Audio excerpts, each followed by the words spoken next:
Okay. Hello, everyone. Good evening. Thank you for joining with us. Yeah. Welcome back to our regular event pranks. This is our 47. Okay, I will introduce myself. My name is Rexuli. I'm from the board member PMI Indonesia chapter. Today, our prank is topic is stakeholder engagement in a hyper-connected world. Yeah. So during this session, we will learn from our speaker, Andre Butow, that will share about the three distinct chains of our times have impact why, what, and how engage a digital hybrid workforce in post-pandemic workplace, democratization of knowledge and information brought about social, mobile, and cloud technology, complex stakeholder expectation, inclusion, diverse consultation, and co-creation when it comes to transformation. So I will introduce our speaker tonight. Yeah, it's very honor to having the great speaker Andre Butow. Hello, Andre. How are you? It's still on mute. I'm very well. How are you? I'm fine. Okay. Thanks for having me. Thank you to come to this event. Andrew is a citizen, have two citizens, is it, from Australia? Yes. Africans, and Andrew is a co-founder of the Earth to Mars, which was created to help people to make a difference in the world and bring humanity back to the business equation.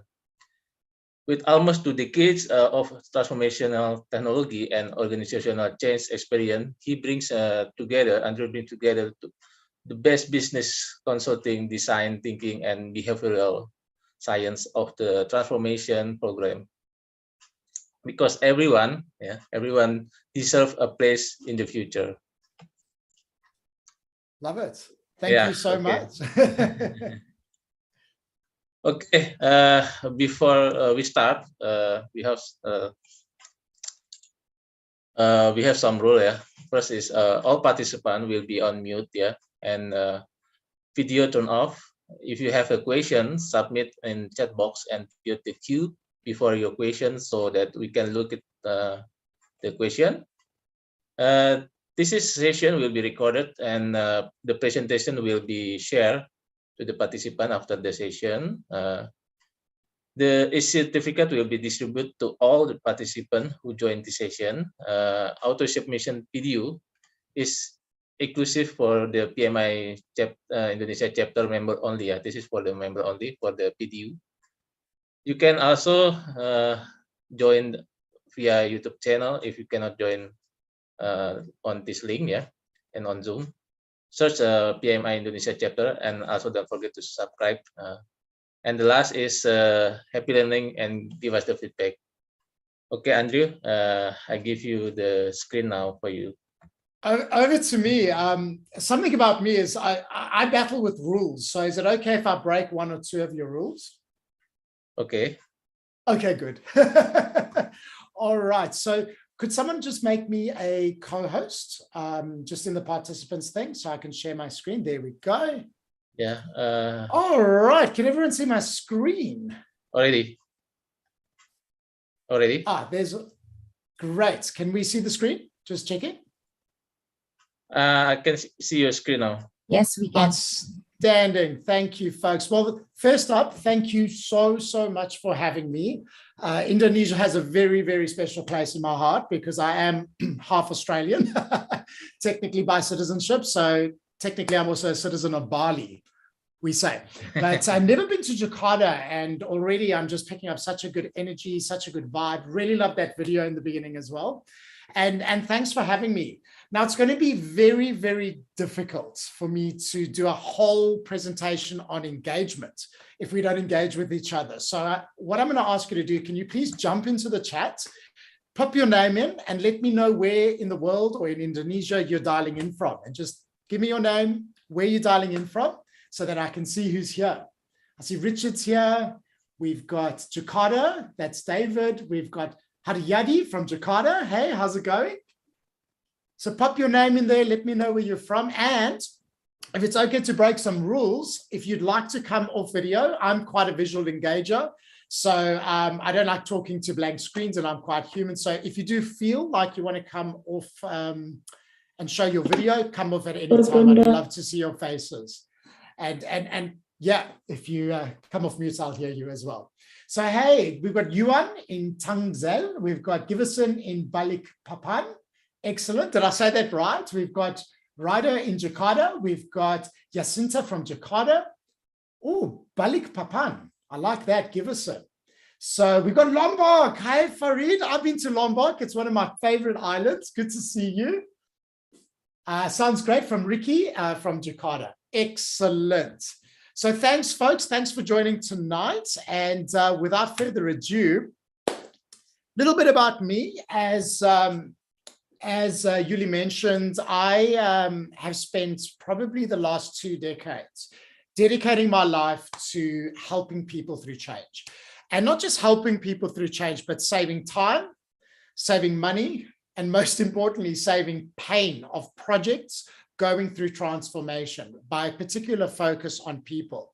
But what I've found is when I started my career in projects and change management, it was a very different world to where it is today. And I'm sure all of us agree, especially after the last few years and what's happening now, is that we've realized that there's only one way to really get this right. And in my experience of projects that fail, projects that succeed, and everything in between, I found that taking a collaborative, inclusive approach to both project management and change management and stakeholder engagement really is the way, because I do feel we're in a hyper-connected world now, and we do have incredible technology that allows us to connect, give feedback, analyze things.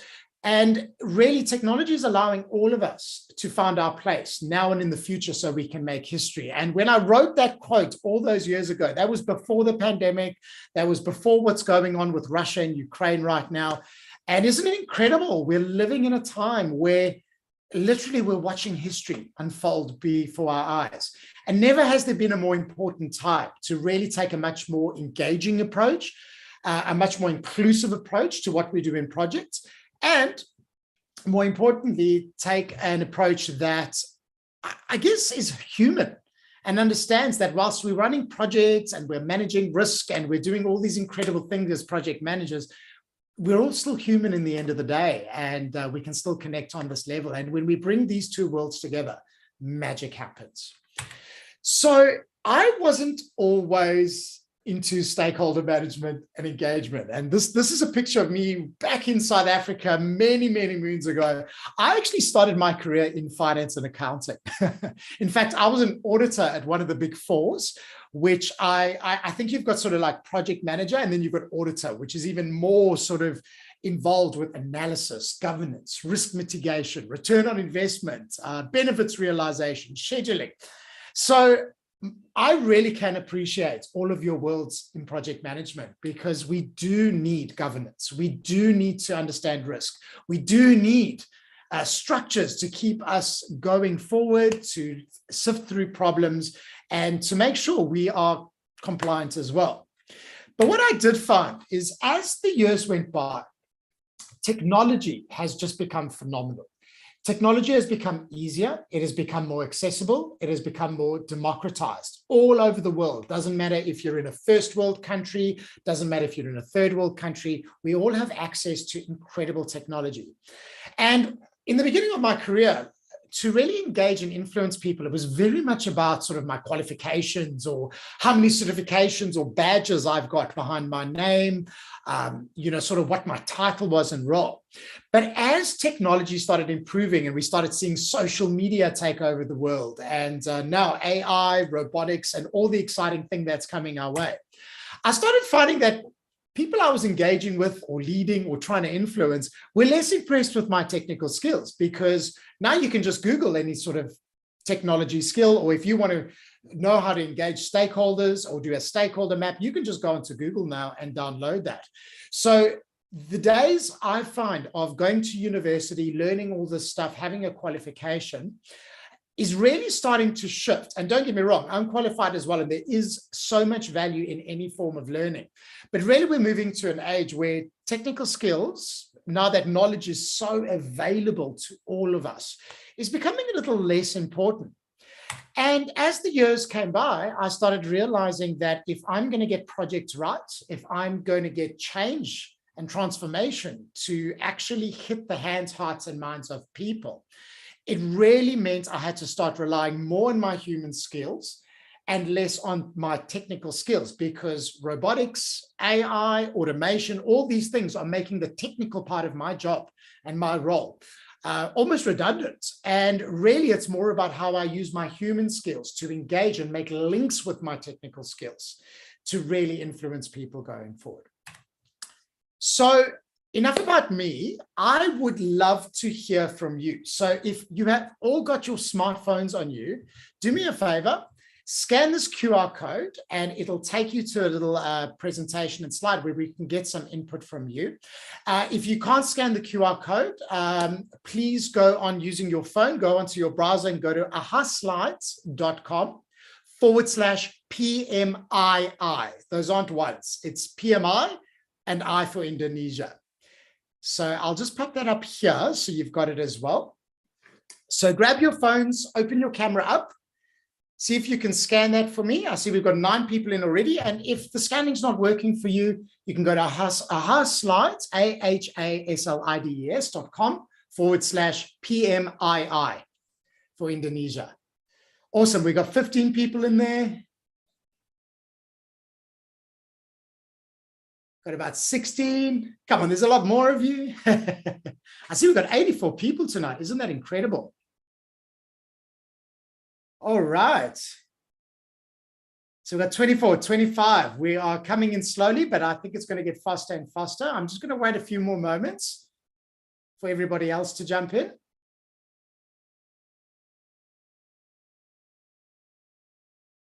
All right. So we've got about 30 in, but I'm sure you guys will all start joining as we go. So my question is, in the context of project management, what does stakeholder engagement mean for you? Brilliant. Communication channels, absolutely. Oh, I love the smoothness of the project. That's a great one, because when we engage stakeholders well, things run smoothly. It's very important. Thank you. I agree, whoever said that. It's communication, communication, communication. Well, there's a very interesting one that says commonness. I really like that, because if we can understand our common humanity, then we can actually engage around the technical complex stuff. And a very, very great point. Haryadi, thank you. I think that's a name, or maybe it's an Indonesian word. Spirit to get to the end. Man, I love that. You know, I run this presentation all over the world and I've never had that one. And I love that you're using the word spirit, because there is a spirit to what we do in projects. And if we infuse the spirit into that, we can actually move people along with us. Wow, look at these great suggestions. Initiating integration, integration, got you. Patience, yes, especially when engaging with people all in different sort of silos and areas of the big space. Conflict resolution. Who here as a project manager spends a lot of time resolving conflict? I know I do, and I'm glad that one came up. Excellent, folks. And it's ownership that we're going to talk about tonight. Who actually owns stakeholder engagement and who's accountable for that? It's aligning objectives, absolutely. It's collective works, absolutely. And engagement is often about bringing it all together in the collection and working together as a collective to make things happen. Wonderful, wonderful, wonderful stuff. All right, are we ready for the next question? So moving swiftly along, specifically, why is this so relevant and important for project management today, right now, with everything going on in your project worlds and globally? So use your phone. You might have to push next slide on your phone, but pop in your answers and let's see what comes up. Why is this so relevant? Yes, it's a very uncertain condition right now. So we have to be talking and connecting. It defines how project benefits are realized. Absolutely. How do you realize benefits if we're not really engaging people completely? Key to success. Thank you. I feel like I'm preaching to the converted here, that you guys already get this. It's about achieving the same goal, managing uncertainty better, collaboration. Thank you. That's a big one that we're going to cover tonight. Man, we're seeing so many rapid changes in the world. It's almost like we got through the pandemic, and now there's a war happening in Europe just under our eyes. It gives us benefits when we engage people, absolutely, to realize those benefits. It's supporting the project, absolutely. If we don't engage, we're just writing project plans. It's about communication. That's so important. We need to be adaptive as we change. Keeping everything on track and having a common goal. Yes, absolutely. And just creating a project plan or a schedule, I'm going to show you how often that's not enough to really get things working and get those benefits realized. Oh man, I'll tell you what I'm going to do. I am going to, once I've got all of this collated, I'm happy to send that to PMI Indonesia, and they can distribute this to you, just so that we've got the collective stuff. Great, great, great answers here. Thank you so much. Ready for the next question? So now's the big one. Who in our project world is responsible and accountable for stakeholder engagement? Now, there's no right or wrong answers, but I just want to see what people are thinking right now. Wow, I love that. We've got someone very brave there who said it's project managers, actually. We've got, and when I say CMs, I mean change managers. So we've got 50 or 40. Oh, it's looking like some people think it's project managers, and absolutely, I love hearing that project managers are taking accountability for this. But of course, we do know that there's specialists in this area like change managers. So I love that some people are saying maybe it's a bit of a shared responsibility. Oh, and someone's calling out the sponsor. Where's the sponsor of our projects in all of this stuff, and who's funding this and driving this? So is it all the sponsors' responsibility, or is it something more? So folks, these are really, really great examples, and it's really nice to see that we're shifting away from a singular responsibility to an emerging market where it's actually shared. And I know for me personally, the projects that have been the most successful is where there is a fantastic relationship and partnership between what change management does and project management does. And often these worlds overlap. And tonight I'm going to show you exactly how and why they overlap, so we can have more meaningful conversations in our projects. All right, check this out. So I found this on LinkedIn a couple of months ago. It was a project manager, and this project manager, we'll cover their name, of course, and respect their privacy, but they made this comment that caught my eye. And it says, change is an integral part of any project. So suggesting change isn't part of the PM's responsibilities is dead wrong. Change is just another tab on the project to-do list. If you feel that the PM can't handle the change tab, then you have the wrong PM. Wow. Of all the really hard stuff that a project has going on, change is the least challenging. Easy, right? Unless, of course, as so many do, you've selected the wrong PM. I want to hear from you. Do you agree with this? Do you disagree with this? And wow, already we've had about 12 people responding here. Now we've got 50, and it's almost sitting sort of, oh, it was almost 50-50, but now we've got a lot of people disagreeing here. And it's also important to call out that some people do agree. Some people think change is easy. And some people do think it's, if you've got the right PM and they've got a change background, then absolutely, it makes it a lot easier and a lot better. But I think what the guy was kind of saying is just change is easy. It's just a thing to tick off the box and do. So wow, 71% disagree and 28.1% actually agree. So thank you for that feedback. Okay, so Donald, we're going to come back to another exercise. So let's bring all this together. I actually posted that comment as a post, and what was really, really interesting, I'm not one for looking at how many views a post gets on LinkedIn, but I put this on my personal account, so I could actually ask everybody in my LinkedIn community what they thought of this. And check that out. 64 comments. And that was in the first 15 minutes, okay, when I took that screenshot. People were outraged. And I challenge you, please add me on LinkedIn. It's Andrew Butow. I'd love to connect with you. And you can actually go through the post and find this post here and see the comments. And it created this whole conversation between project managers, sponsors, change managers, BAs, all the different people that we work with. And what I thought I'd do is we have a LinkedIn group. We've got about 400 members. It's called Space for Change. It's got project managers, change managers, anybody who is involved with transformation or leading transformative projects. And we asked the same question. And isn't it interesting how aligned we are with the results we've seen tonight? 76% of people said it's both the project manager and the change managers. And some people also said, what about the sponsor? So there's a lot of alignment here that we're realizing it's becoming more of a shared responsibility than just dumping it to a good comms person or just giving it to a clever consultant from one of the big four to do. It really is an integral approach. And I love that people were saying it's collaborative, it's integrated, it's working together to do this. So some things to think about there. But really where I want to get on is I want to take us back to technology. Now, I read an incredible book, and if you have time, I wouldn't do it all in one sitting. It's by a gentleman named Yuval, and it's called Sapiens.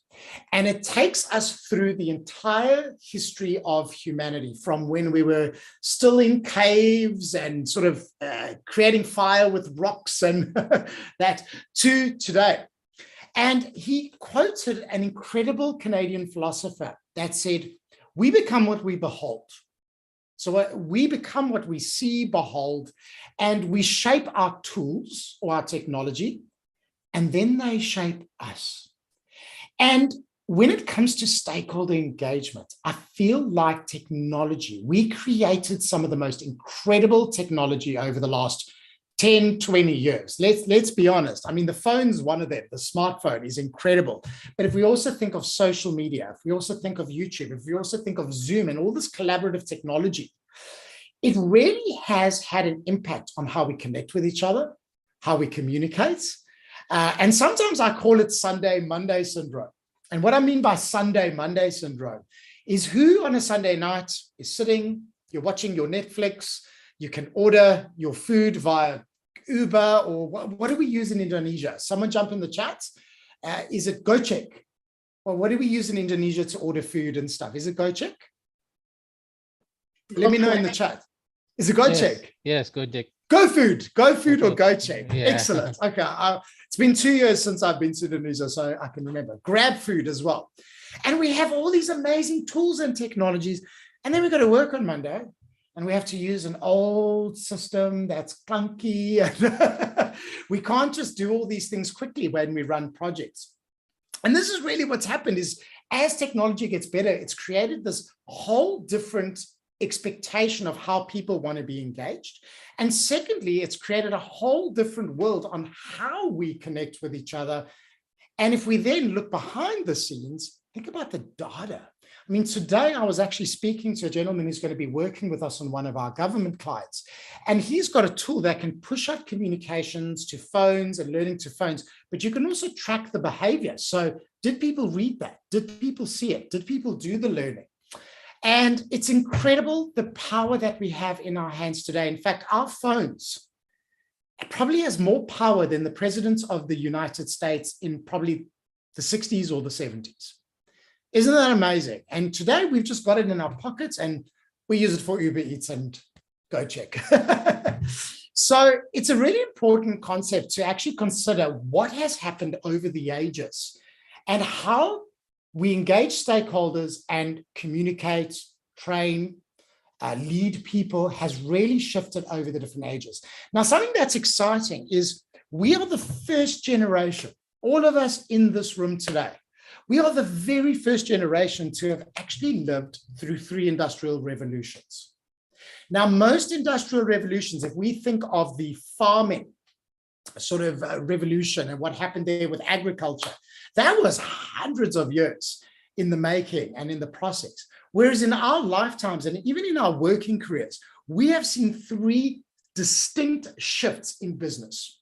So I'm going to take us through it one by one, but really what I want to focus on is what it means to really engage stakeholders. And the first was the industrial age or the industrial revolution. And what was interesting about those times was it was generally factory-based. You would have an owner of that factory who had a title on the building and all the machines inside. They were super expensive. And people would just show up to work. They would punch in or clock in for their shifts. They would clock out. And in the end of the day, whoever was in charge, whoever was the manager, whoever was the boss, whatever they said, did. People had to do. So that's what engagement looked like, is I'm the boss, I tell you to do it, you show up, you do the machine, you work on stuff, you create a whole bunch of products or services on a service line, and you go home. So there's some organizations that are still stuck in this age, but it is well over. And really what it was about there was title. So everyone would look to your title, your role, and whatever the boss said, you would do, because they owned the whole thing. And life was very simple in those days because we didn't have a lot of data on customers. We didn't have a lot of data on people. HR probably wasn't as mature as it is in some countries and organizations across the world.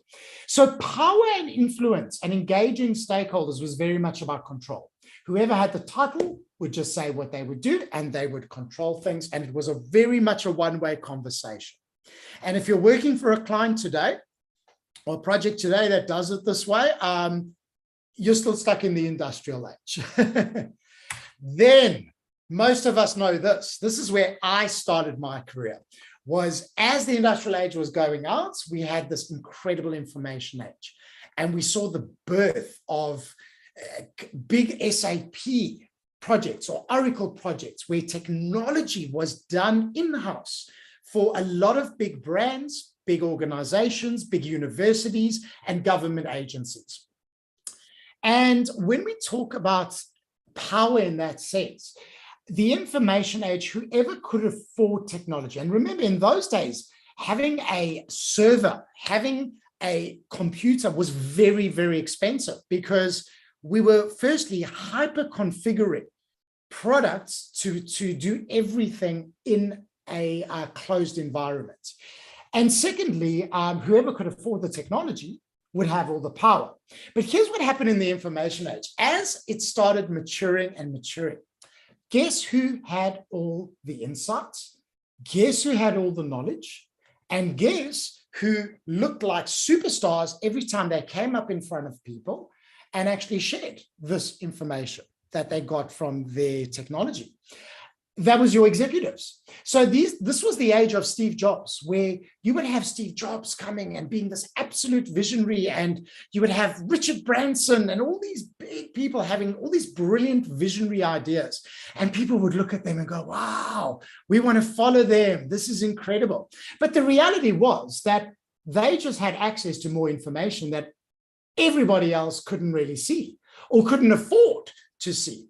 And this was where we saw the birth of specialists. So project management specialists, but more specifically in stakeholder engagement, this is where I started my career in change and communication and learning, was in the Big Four.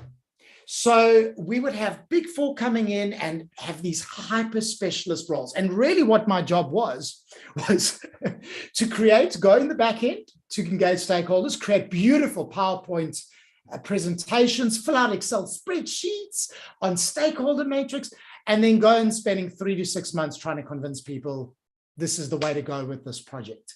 And it was exhausting because the reality was, you know, whilst all this information was hoarded to create power really was still in the hands of those who had all the knowledge or had access to knowledge. So this is where university degrees and doctorates were so important in engaging people. And I, as a change manager, would just come into the project and I would do change to people. And people would look at me and go, wow, look at that. But the reason why I was so good at it is because I had access to, say, a Big Four's templates or access to sort of university kind of content that could do that. But now, folks, welcome to the age of hyper connection, where technology and knowledge has now been democratized. If you have a smartphone, you have access to the world, as long as your country hasn't blocked the rest of the world from you. But you no longer need to go to a university for 7 years to learn something. You can access the actual specialist on LinkedIn. You can have a conversation. You can do their courses. I mean, most people with knowledge have created courses on their own. real practical courses that make things. And in this hyper-connected world, where we have Internet of Things, where we have our phones, where we now have automation, robotics, chatbots, really power around control means nothing. And power around having knowledge really doesn't mean a lot. And this is why I said in the beginning, like, my technical skill became less and less important. But what did become more important, and I say this to all leaders I work with, is your ability to generate and facilitate ideas. And think about this. Think about a company like Kickstarter. Kickstarter is a company where you can put an idea up, people can then vote, give you money, fund the project, and go for it. And in that kind of world, everybody has exponential power. If you want to create a business, you have all the tools at your disposal. You can watch YouTube videos to understand how to do it. You can Google all those templates and tools that used to sit behind a firewall in the information age. And really, knowing a lot of stuff doesn't really impress people, but sharing knowledge, collaborating with people, facilitating ideas is really important. And what this is challenging project managers, change managers, and leaders to do is to really be vulnerable now and let go of control if they're in the industrial age, and let go on this obsession with having all the power and knowledge, and actually being able to say, well, hey, it's okay. We've got a problem. I might not know the solution, but I've got a great team, and let's ask our frontline who deal with the customer. Let's ask our back office. Let's ask our project team. Let's ask people in different layers of the organization, and let's come up with an idea together and let's collaborate on it. So bottom line, the information age is over. I know a lot of our clients and projects think it's still there, but the reality in a world of social media, in a world of hyper-connection, in a world where we literally have the world on our fingertips, on our phones, power is more, and influence and engagement is more about how we facilitate ideas and how we generate real results and turn them into actions to drive projects, to drive change forward. Am I making sense? Give me a thumbs up if I'm making sense, or pop in the chat and say, yep, making sense. Just want to see if you're still there.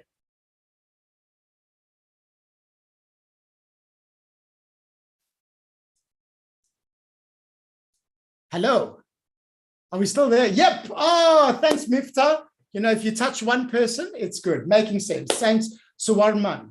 Suwarman. I love that. Thank you very much, folks.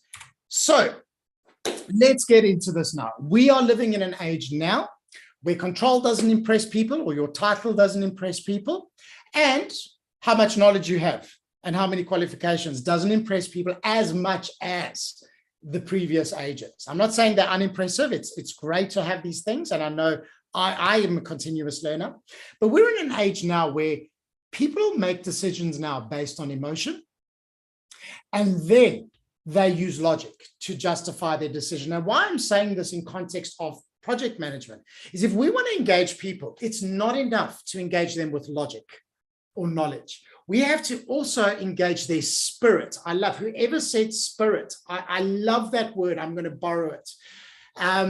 We need to engage their spirits as well. And when we put the two worlds together, incredible things happen. So if you don't believe me, who in the pandemic, when they announced that COVID, we're going into lockdown, we're having a pandemic, did this happen in Indonesia where everyone went and bought toilet paper? Give me a thumbs up. Tell me yes if that happened in Indonesia. Because in Australia and in Sydney, it was ridiculous. Is instead of buying food, instead of seeing if their family's okay, instead of going to the doctor, everyone went to our shopping malls and they bought toilet paper. We were out of toilet paper. We had to actually bargain with our neighbors. So I'm glad it didn't happen in Indonesia, but it happened in Australia. It happened in the UK. And I think it even happened in America, and it happened in New Zealand. So isn't it amazing that, oh, instant noodles. Thanks, Tony. Yes, that's an important thing. I stocked up on instant noodles as well. Thank you so much. But toilet paper, you can't eat toilet paper. It's not a luxury. But this is why I say, you know, we think we're all these logical creatures, but when we're stressed, or when we're going through change, or when we are on a deadline for a project and we're going live, Really, our logic goes out the window and we really start using emotion and then justify it with logic. Can I give you a better example? This is what happened in my country. When the vaccines started coming out, and you know, whatever your stance on it, it doesn't matter. But when they had the vaccine, our federal government got very, very clever. And what they did was they created an A, B, C, and D project plan. And look how nice this is. There's phase 1A, phase 1B, phase 2A, phase 2B. And look at all these beautiful logical numbers. I mean, isn't this an amazing plan to get everybody vaccinated in Australia? Like, I can't criticize this as a project plan because when I look at it, it makes sense. It's logical. It does this. Here's what happened in Australia after they announced this.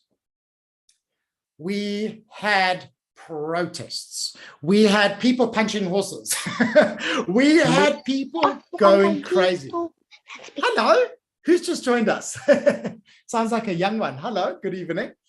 And this is why I say, if we're going to just throw logical schedules at people, project plans at people, all those kind of things, you're doing it at your own peril, because the reality is we also are an emotional species. And what was amazing is look at the results. Like, we're talking about benefits realization when I asked you guys why it's important. This was the original goal of our government. This was their current and revised goal, but look at the amount of doses. Now, we are now one of the highest countries to have, I think we've got over 95% of vaccinations, but it wasn't because of that project plan. It was only when at a national and local level, people started going into the communities. Our premiers, our governments, our leaders went into communities, understood what the different dynamics and challenges were, came back, really engaged them, that we then started seeing our rates go up. When they started shifting the conversation away from numbers, project phases, all these kind of things, into take care of your family. This is what happens on Christmas. This is the human and emotional side. And we started hearing real stories of people suffering with this. Then only did our vaccinations start going up. So warning to all of us in transformation and in project management that don't just assume having an incredible project plan is enough to drive people. We also need to bring them on the journey. We also need to listen. We also need to understand that they will resist us and understand why and take that time to do it. Here's another good example. Does anybody know or recognize this incredible leader? And if you do, please jump in the chat, say yes. Does anyone recognize her?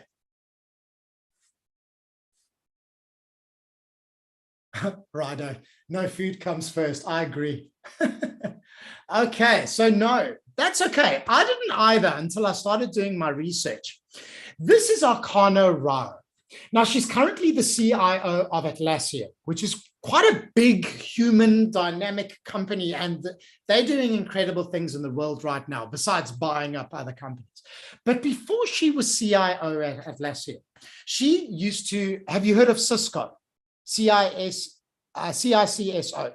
Cisco is she was the CIO of Cisco, which is a global IT and technology infrastructure company. I've worked with Cisco on one or two projects as well. And what they did is they assumed, yes, we know Atlassian Confluence. Thank you. There we go. So before that, she was at Cisco, and they decided to do a complete technology overhaul internally. And they said, well, we're an IT company. People will just understand it. All their IT vendors said, oh, the technology is intuitive. People will know how to use it. Who's heard that before? Technology is intuitive, so you can just roll it out without engaging people. And they lost millions and millions and millions of data. But what I love about Arcana was she was so vulnerable and she was so humble that she actually said, you know what? I'm going to learn my lesson from this. And the biggest lesson she learned, that if you don't bring the business along with you, if you don't have real heartfelt spirit sponsorship of the business and them on your side, it's all going to fall flat. Because when they launched their technology and went live, no one used it. They didn't know how. There was confusion. They lost staff. They lost money. People moved to other companies because they were so angry and frustrated. Sort of similar to this, right? Yeah. I'm looking at that horse picture, and yeah, Australians are a little crazy, aren't we? So not just federal government Australia, but we're talking about real CIOs out there that are learning these big lessons. And she shared it in an interview. You can actually Google this interview. It's incredible. And she said, now at Atlassian, she is so grateful for that mistake at Cisco, because at Atlassian, she takes this really, really seriously now. And I love, she is a connected leader, because in this age, it's okay to be vulnerable and just say, I'm a leader, but I make mistakes, but I learn from them, and here's what's going to do. And this is why I respect Akana Rao so much. All right, so let's talk nitty gritties. And when I say nitty gritty, I'm like, let's get into our worlds of project management and details. So here's the problem I started seeing with a lot of projects that go wrong. Is there's a business need, right? And they hire a project manager, they create a good business case, and they realize our business needs to change. We either need a new system, a new culture, a new process, a new operating model, whatever the change is. But when we write the business case, and I know all of you are familiar with business cases, we're really looking at the cost of the project versus the benefit, right? And we're looking at options. And in order to calculate the benefits as well as the cost, we've actually got to look at operational metrics. So will our sales go up after we launch a customer program? Will our costs go down? Will absenteeism be reduced if it's an HR project or whatever it is? And we write this brilliant business case. Sometimes we involve the project manager. We get the whole board to sign off on this. And then we go straight into implementation. And we go and we deliver, and we have project plans, and we put the system in and do it. And then we measure our benefits, and we wonder, well, why is nothing changing? Why aren't we realizing our benefits? And why is there no return on investment on this project? So I'm hoping people can relate to this, because I've seen a lot of this with even some very big successful companies that don't get this right.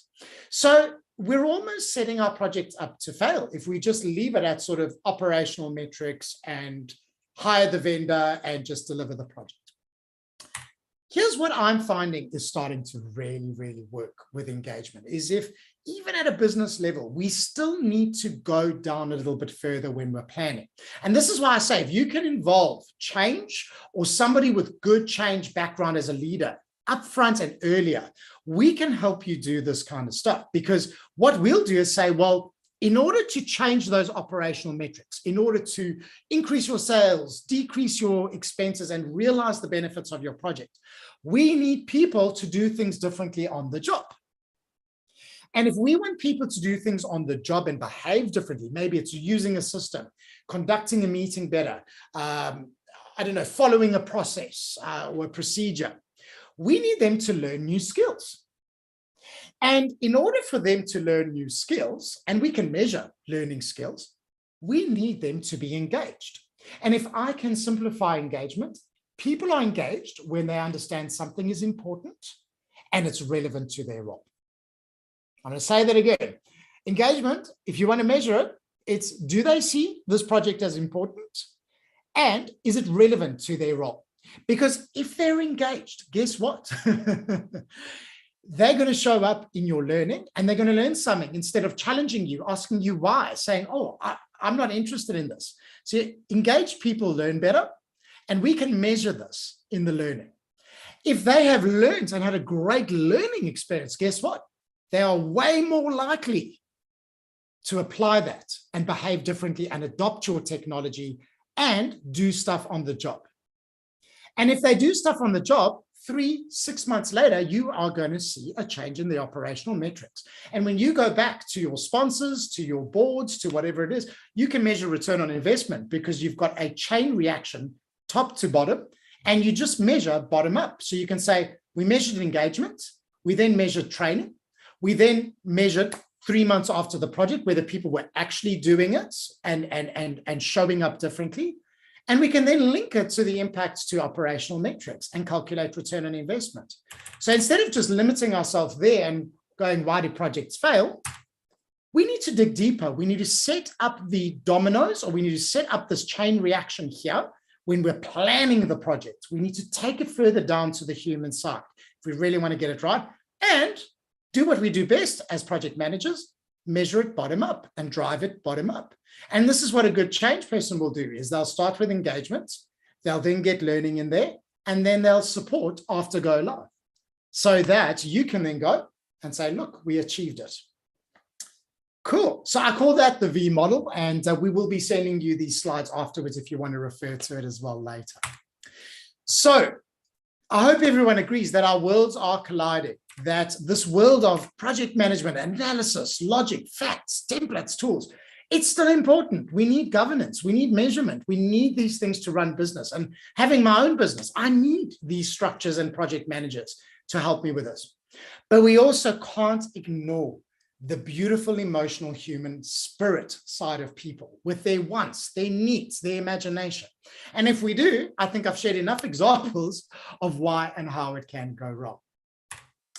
So this brings me to where I'm seeing engagement shift from the information age into this hyper-connected age, is we're starting to talk less about change management, which is all templates, tools, process, all these kind of things.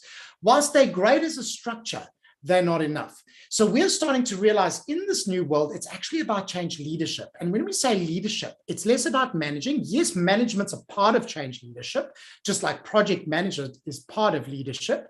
But change leadership says it's less about having a specialist and more about it being a shared capability, a shared competency, but also a shared working agreement between a lot of the different stakeholders that make our projects tick.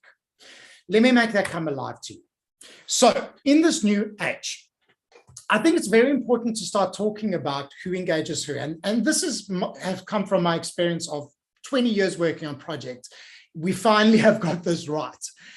Influence no longer is title. So really, when we talk about who influences a project, we actually just ask, can they make or break this project? And when we talk about impact, we actually say, well, how big is this, not on their role, but how big is this on their day-to-day lives? Because we can't ignore the context in which people work that we want to engage. And how much support do we need? And I love a good matrix as much as anybody. But what we start to find is if someone is very influential, but they're not really impact, we can start plotting out the different stakeholders we need to engage on this matrix. And we can start seeing that leadership actually is a shared responsibility in our project worlds. So if you have a lot of influence and you can make or break a project, like maybe it's the CEO, but your life's not going to change because you're still going to be the CEO and still make lots of money and get your bonus, I think. These are the people we want to engage with to consult and steer and lead this project. So this is where we create steering committees in our groups. These are the groups that approve. These are your boards. These are your sponsors. And really, I think project managers are key to drive this engagement, because whilst the change manager is helping with everybody else, you are in the front row seats and have the deep relationships with executives, steering committees, working groups, all of these kind of things to consult. So your world, you're already doing this, but your world is about engaging there. If people are very influential and very impacted, this is where we get our change champions from to help us roll out this project with us.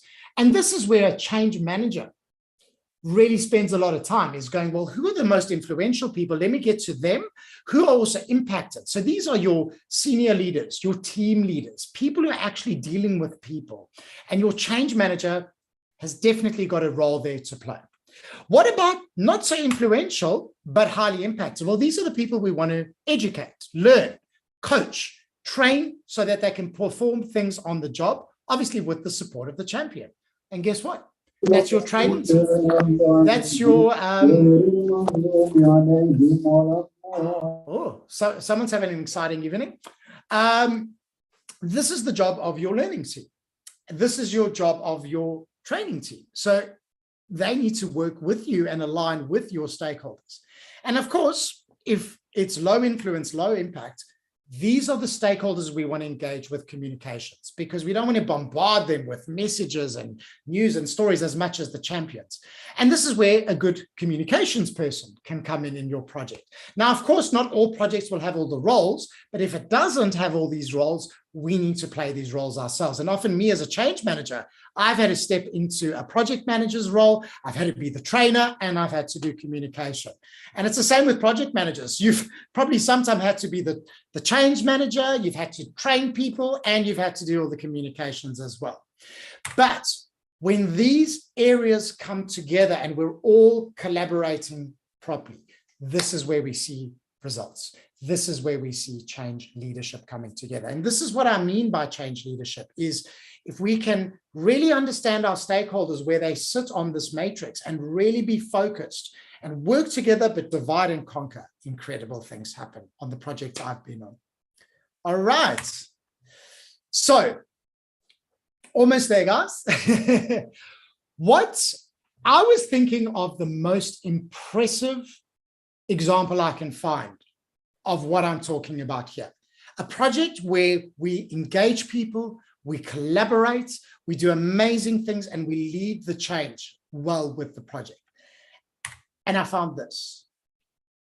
So jump in the chat, go into the chat, please. Take a guess. Who knows what this is? And if you don't know, just have a guess. What does that look like to you?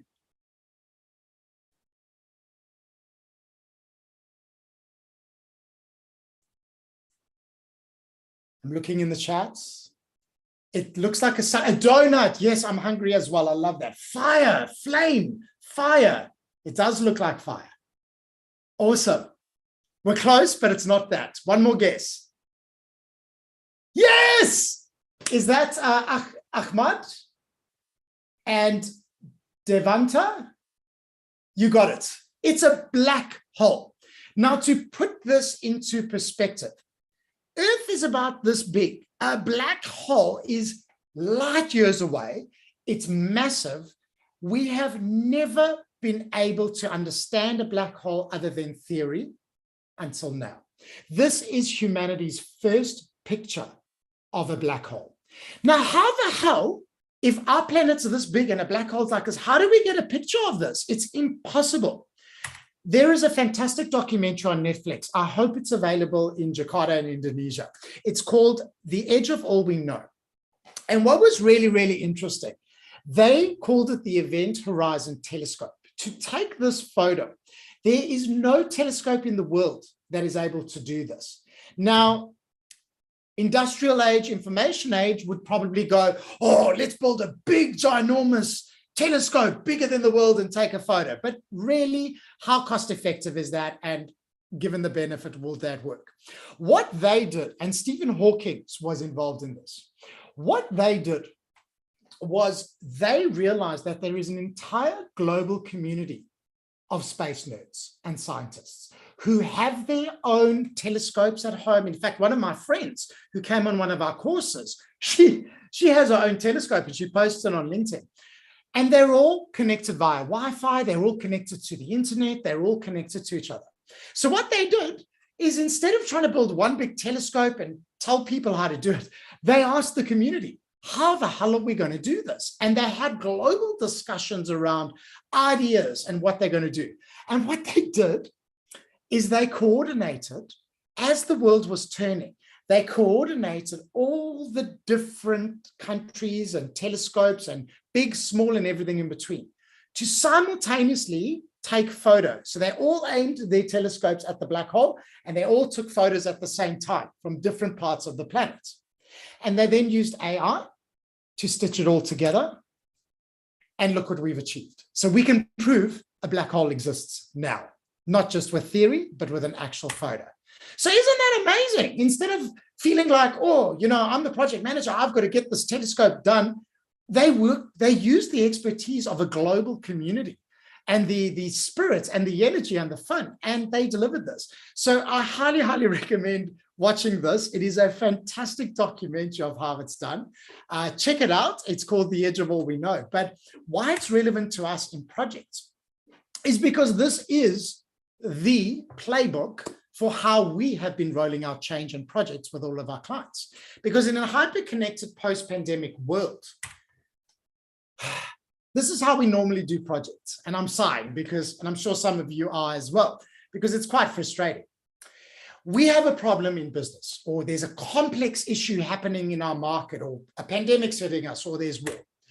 And often the leaders get together and the executives get together and they say, this is the solution. This is my plan. And then we get involved as project professionals and we have to converge around that solution. And anything outside of that solution is a risk that needs to be mitigated, or it's out of scope, out of scope, out of scope, out of scope. And then problems start happening and we go, no. We need to stick to our scope. We need to stick to this, and anything outside, again, is a risk. Let's mitigate it. And we keep doing this. And then at the end of the project, we're going, why does this project fail? I don't understand. Because the reality is, what if we flip this model on its head? What if we as leaders have the humility to say, I've got an idea, I think I know the solution, but let's find out together and let's ask our staff. Let's ask our team of consultants. Let's ask our vendors. Let's ask our customers what they think. And what we talk about is we get divergent ideas of all different levels of the organization.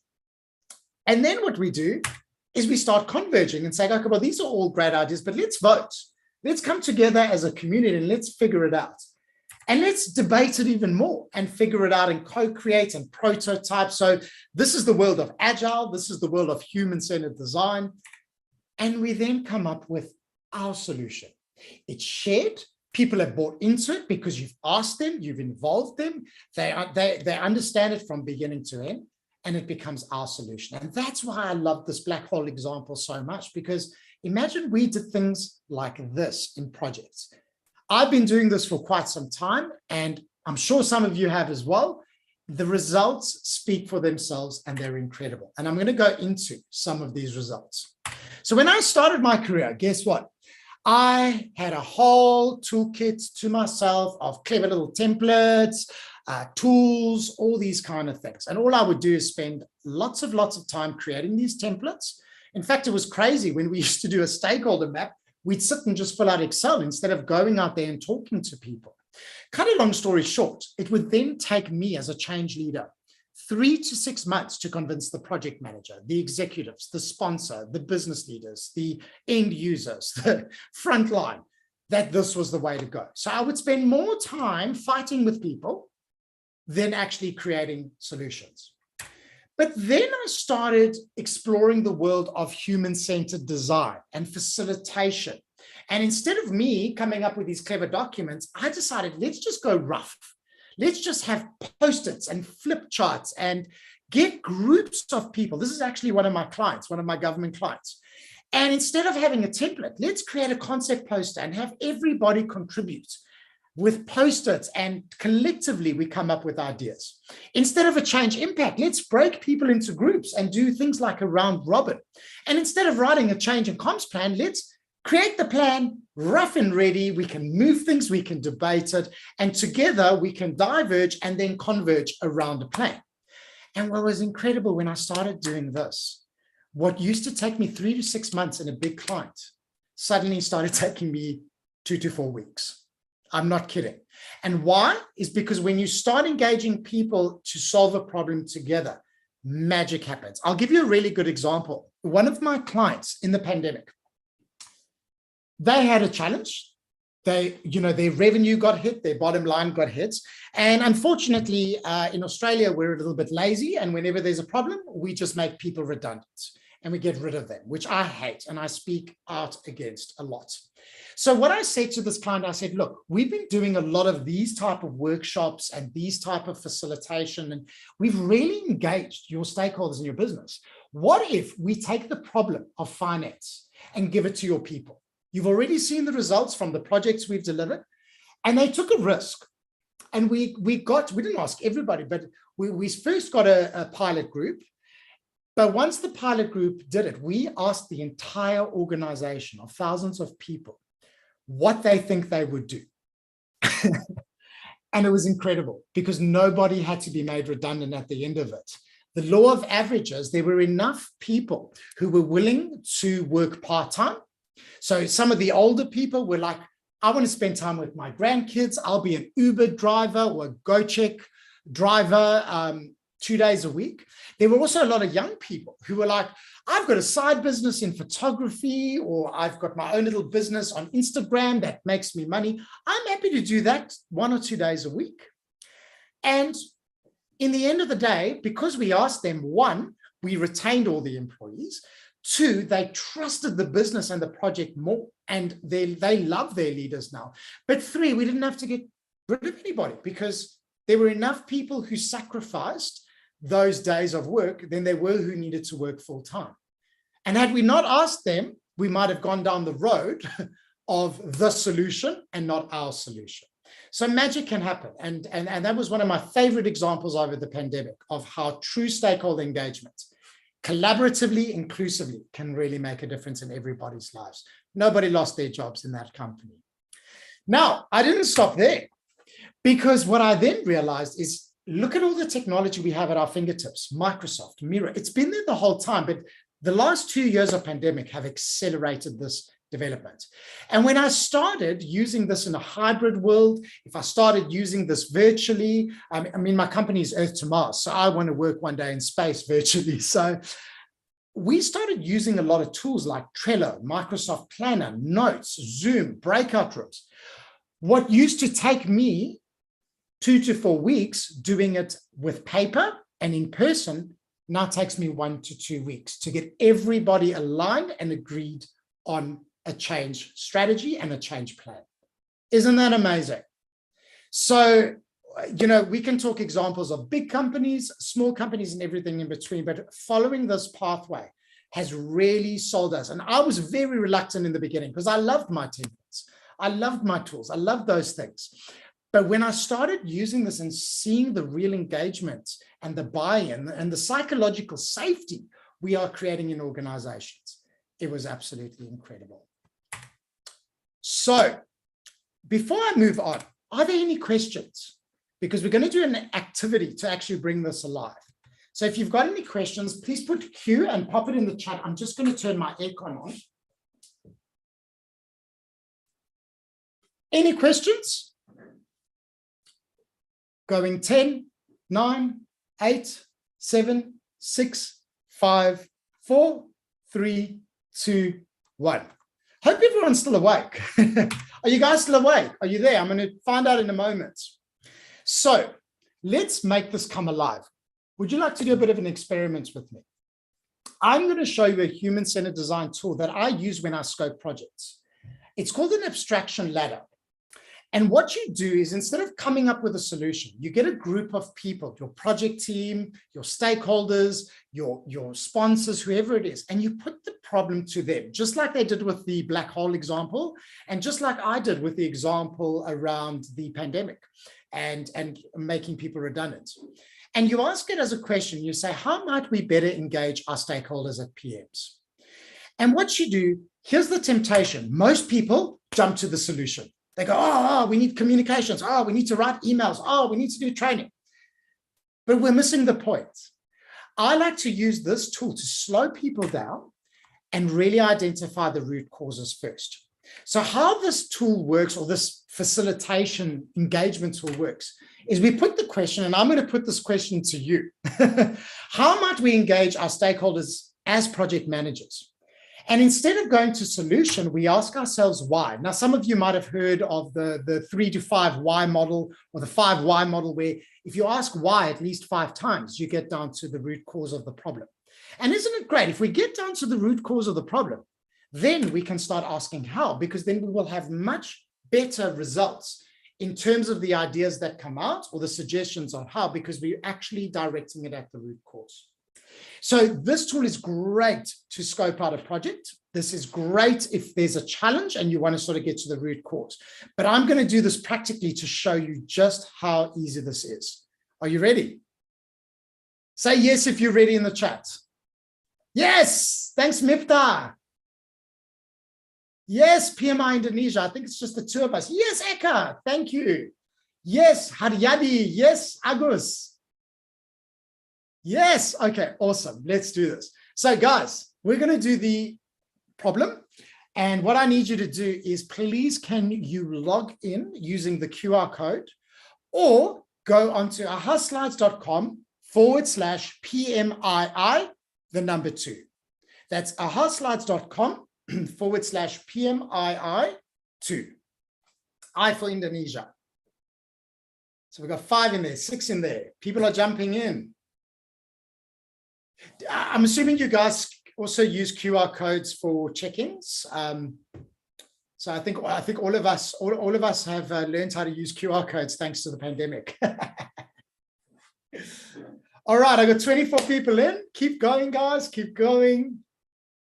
We got 25. We got 28. Fantastic. 29.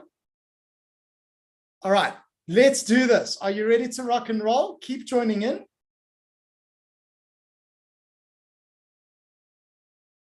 We got 40. Let's go with that. All right, so here's what I'm going to ask you. How might we engage before you answer? Before you answer. I'm going to remove. Before you answer. Before you answer. Stop. Stop. Before you answer. Why is engaging our stakeholders a problem as a project manager? Why? Why do we need to do this? Give me your answer.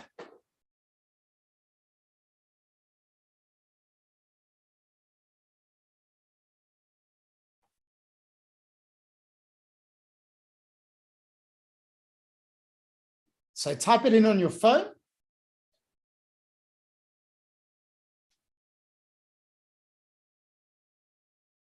So we want a successful outcome. We love to share values. We love to communicate closely. So why is this a problem? Or why is this important?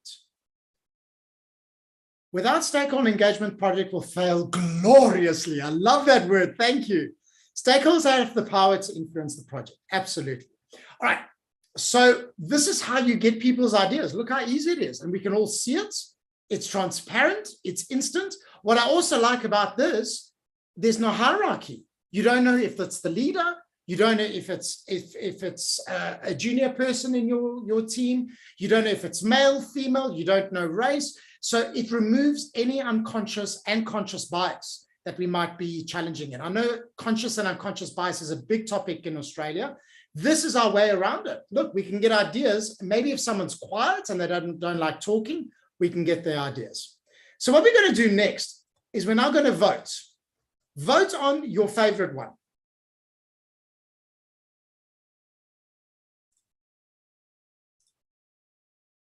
So by voting, you just click on so we've got 2 votes, 4 votes. You guys are doing it great. And you might need to push the next slide on some of the phones. All right, we've got 19, 20, 24 votes are coming in. So now we're converging. So we've diverged. Now we're converging and we're voting like a democracy. Wonderful. Okay, so I'm going to cut it at there. Let's see what's come up. Number 1, we want to be successful and try to dig their interest, and projects will fail gloriously without it. So these are the top ones. Okay, we want a successful outcome. Let's go with this one. Why? Why do we want a successful outcome in this project? Why is that a problem?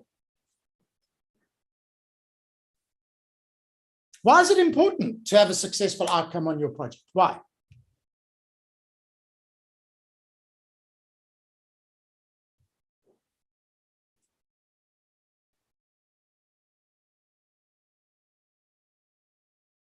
All right. We want our projects to bring actual value. I love that. We want to fulfill our business needs. Absolutely. As achievement as a personal teams, we do the project to make a profit in the future. Yes. Successful project is a PM objective. Pride and satisfaction. Ooh, I like that one as well. All of these are fantastic. So just in the interest of time, I'm going to cut it there. Let's vote so we can show you how to do it. So vote for your favorite one. Which one out of all of those do you think is why?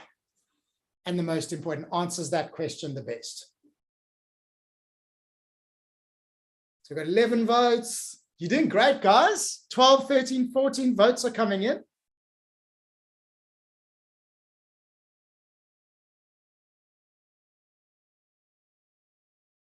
Brilliant. Let's show the results. Bam. So our number one was we want our project to bring actual value. Brilliant. Let's go with that one. So why? Why is it important? And why is it a problem in bringing value to our projects? Why is that a problem? Why is that a challenge for you right now?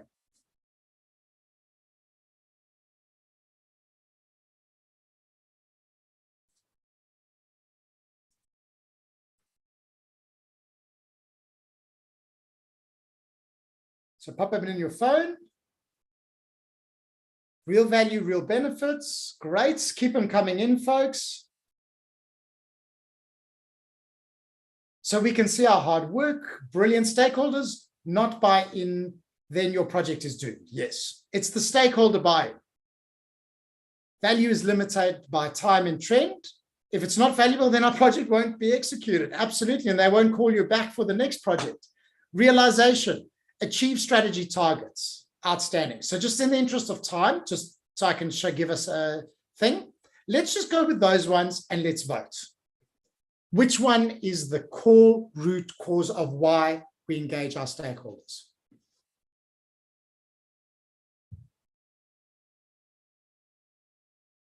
So we've got 6 votes still coming in.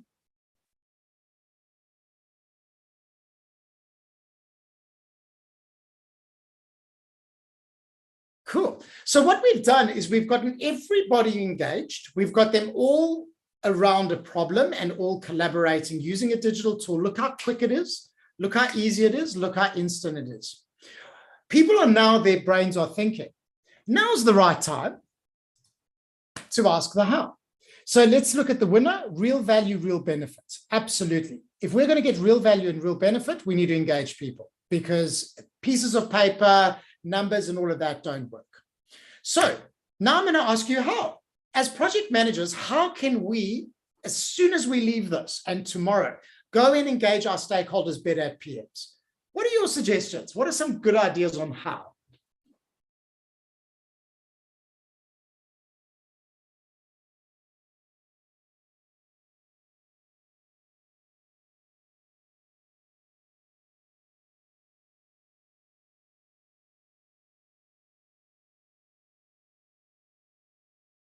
I love that this works everywhere in the world that I run this. It works. So it's incredible. Oh, look at these ideas. Effective communication. Coffee. Just go and have coffee with people. I love that. Give them information. Share information. Multi-stakeholder forum. I love that. I love that one. Man, you guys are good. This is why I love PMI. You guys are so with the engagement thing. Transparency, information. I love transparency. That helps people so much. If you're upfront and you're real, you'll get real and upfront results. Amazing.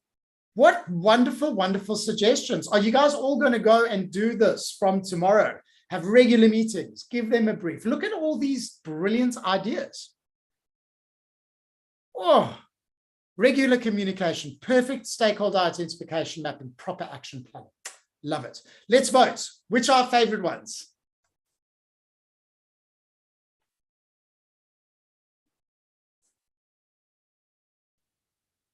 So we've got 9, 10, 11, almost there, guys.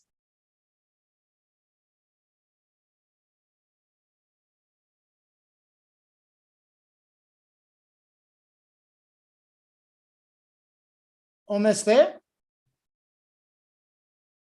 Thank you for your votes. So as a group, these are the ones we think are the most important. Effective communication. And we would probably want to unpack that a little bit more. But look at this, regular communication, stakeholder identification and mapping. And you've got my little template there. Have some coffees. So easy. And you can really connect with someone as a human. Know their needs. Go and talk to them and understand what's important to them, what their needs are, so you can align the project with that. Multi-stakeholder forum, transparency. Love this, love this, love this, love this.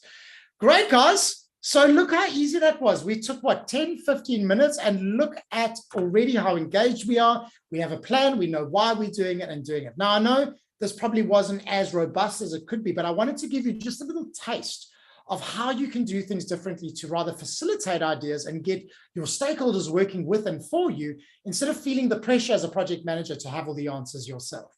So by going and asking people and involving them with collaborative tools, we can do incredible things. So I'm going to finish off, and please, if you've got questions, please pop Q and pop it in the chat. But here's my 5 key takeaways that I'd like you to think about. Number 1, we've spoken a lot about engagement, but we need to start judging engagement by how it is received, not by how it's delivered. And the classic example I hear from a sponsor or from a leader is, my people aren't doing, but people aren't following them. And they're like, what's going on? Why things aren't working? I emailed them.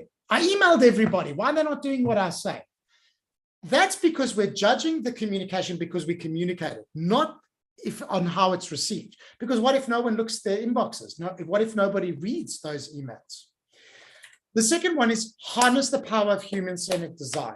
Human-centered design was a game changer, not just for me, not just for my clients, but for my organization for the last 7 years. We've been doing 7 to 8 to 9 years doing this, and clients love it. And the results we get are so much crisper when we just do a little bit more engagement up front. It makes it a lot smoother later because you find all the problems, issues, ideas, opportunities up front, and you can then action them in your project plan. The third, and I think you guys get this, is change leadership is everybody's business. It's not just the change manager or the sponsor. We all have a role in it. Project managers, you are engaging your stakeholders, your steering committees, all those kind of things, just as much as a change manager's engaging champions or the learning person's engaging people in a learning venue. We have to, as project managers, start developing change awareness and human skills because our roles are getting very blurry. We can't just get away with it. So it's very interesting. When I started training people in this type of approach, it used to just be change, comms, learning people. A few years later, suddenly I started seeing project managers. I started seeing BAs. I started seeing leaders. I started seeing executives start showing up in my course. And I couldn't understand why until I really looked at this entire presentation and the entire history of what's happening, is that we're realizing that you can't afford to not engage, even if you're the CEO of a company anymore. Look at what happened to the chairman of Global KPMG. He went on, he didn't think engagement was important. He told people that they need to grow up and just go through and toughen up through the pandemic. He got fired the next day because people went on social media, they recorded it, they sent it around the organization internally, but also externally, and he lost his power in 10 minutes on a Zoom meeting because he went into that Zoom and said, everybody, grow up, stop being so, stop being so sensitive, just work hard. And he didn't understand how burnt out his team was. That's a real example, and there's many, many more. So all of us need to start developing change awareness and human skills, no matter what your role, because the technical skills are important, but they're not as important in engagement when it comes to the human factor. And my last one, please, please, please if you have change and you're lucky to have a change professional on the project, get us involved early, or better yet, reach out on LinkedIn, talk to us, ask us early, because that's the time you want to get the link right. Because if you get it right there, you don't want to call the change manager right at the end before you're going live to do the training. You've lost the opportunity to get things right, and you've lost the ideation up front. It's too late if you're getting the change manager at the end. That's what I'm going to say and what experience has taught me. All right, so questions first. Do we have to always follow the ones with the highest votes, or there is a chance? You don't have to do votes. So I was just trying to give you an example. Absolutely no, you don't. What you could do, instead of voting, you could link similar ideas together. So we could use the technology to cluster the ideas, and you then get themes, and then you vote, or you can just do all of them as themes. So instead of having 300 ideas or 20 ideas as we had, maybe there's 3 core themes that are strategies and projects. So no, be flexible, be creative. But for that specific tool, I just chose to vote so you can see the democratic process. Thank you for your question. I hope it answered it. Eka, how should we measure engagement to track we are on track? I love that. Do you remember this? I'm just going to take us back to the V model very, very quickly.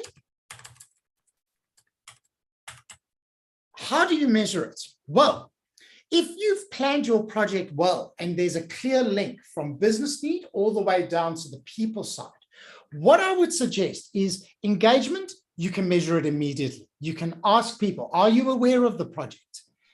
Do you see this as important and relevant to your role? Do you feel like you've got enough knowledge?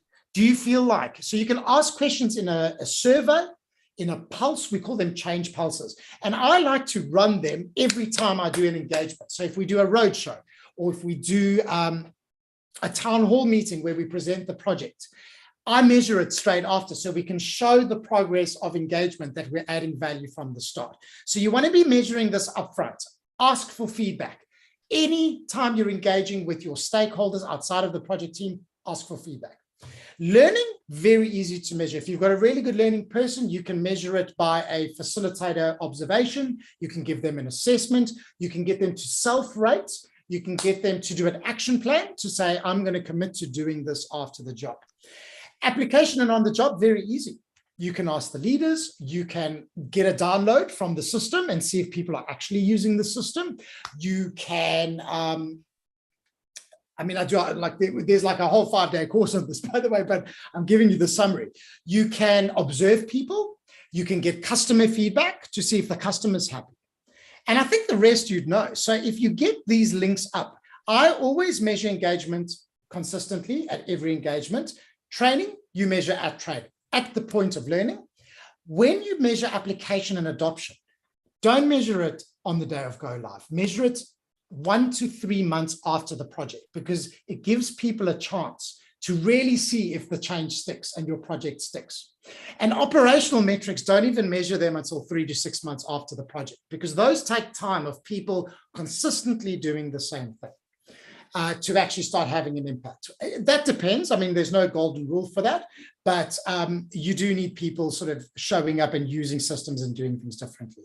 Thank you for that question. I really, really hope that helps. Next question. Sometimes we fail to identify an important stakeholder in the start. It is better to step back a little bit and accommodate new requirements coming from him, even though it might cause the scope change. Yes. I think if you engage the right stakeholders early on, and don't just make it the IT director or the salesperson, get HR involved, IT involved, get people who understand the business, the customer, get marketing involved. If there's a marketing thing, the more diverse the people you have in those groups, the better it is. So I think the question is it better to step back a little and accommodate new requirement coming from him? What I understand by that is, yes, sometimes it is better to step back before we deliver an answer and actually ask people what their ideas are first. Because when I do a stakeholder map, I actually ask the business, the project, and everybody who the important stakeholders, and I actually do it as an exercise in a group. So we're all, it's not just me identifying stakeholders or the project manager. It's a group of people who not just understand the project, but understand the business. And now I might be a great change manager. And what I say to my clients is, I'm a project manager, or I'm a change manager, but you are still the expert in your business. You know your people and you know your customer better. So yes, we do need to step back a little bit and let them talk or facilitate them to talk. So folks, I think I've run out of time. I want to thank you for letting me talk. Quick one. If you want to connect, we have a group on LinkedIn. It's called Space for Change. Just look for Space for Change. You'll see Earth to Mars. There's about 400 of us who are passionate. We run a monthly event. We all vote on topics to talk about. So feel free to join that group. And of course, folks, if you want to chat to us about how to upskill on this, or you want to learn a little bit more about HC or collaborative technology, scan that QR code, leave me your details, and of course, we can reach out to you. We're going to give you the pack as well, so this will all be in there. And I'd love you to add me on LinkedIn, and let's keep the conversation going. So thank you for your time. Thank you for listening to me, and go out there and engage all your amazing stakeholders. Thank you, Andrew. Very amazing presentation. Thank you. And already answered all the question. Okay, I think we are on the end of the question, end of the session. Yeah. Now we are time for the photo session. Yeah. So please everyone to please turn on your camera.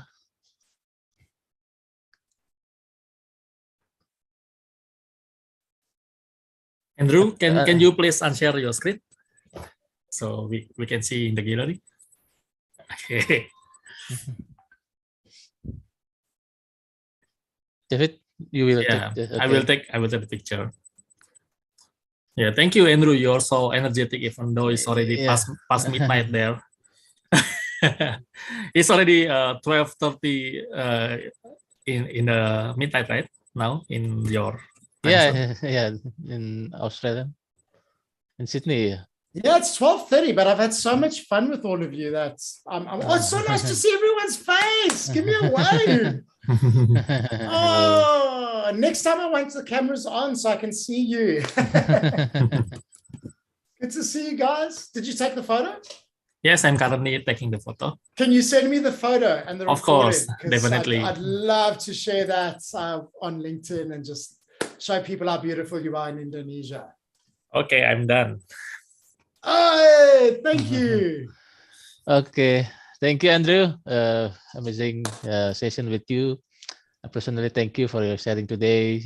Very interesting. That stakeholder engagement. I believe it's very important things in project. Yeah, when we're running the project, is stakeholder engagement. Okay, see you for another sharing and even. Bye. Thank you. See you later, guys. Thank you, everyone. Take Thank you, care. Andrew. Have a Thank good you, night. Andrew. Bye-bye. Thank you. Have a good evening. Good Bye-bye. night.